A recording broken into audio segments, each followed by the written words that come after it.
Врз кој основ владата врши проценки за постапки и одлуки на истражните органи, па на официјална пресконференција се чувствува повикана да даде свој став за третата власт, судската, која треба да биде независна. Владиниот портпарол на денешната редовна средба со новинарите, без да биде прашан од присутните, изнесе став во врска со одлуката на судот по барање на обвинителството за притвор на 30-годишната Скопјанка, на која МВР и поднесе кривична за неовластена продажба на наркотици. За владата на Република Македонија, одлуката за притвор од 30 дена за лицето Моника Ристевска делува престрого во однос на стореното дело.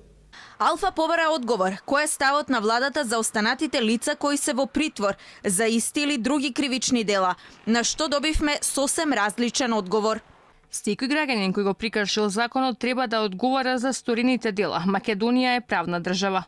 Како извршната власт носи одлуки за постапки на суд и обвинителство и како прави селекција кој е основано, а кој неосновано приведен, нема одговор. Во ваквите владини ставови, познавачите препознаваат субституирање на судството, притисок врз истражните органи и свесно наметнување на недоверба во овие институции.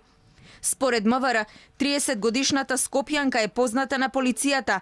Тврдат дека и претходно имала пријави за истото дело. На 8 октомври извршен е претрес кај лицето МР на улица Мите Богоевски во Скопје, при што се пронајдени околу 40 мл хашиш смола, 12 мл хашиш масло, семки од канабис, околу 40 грама марихуана помешана со тутун, шприцеви и други предмети. Ова лице, инаку, и претходно е приведено за ова кривично дело и против него се водат и други кривични постапки. Судот по барање на обвинителството одобри 30 дена притвор за осомничената.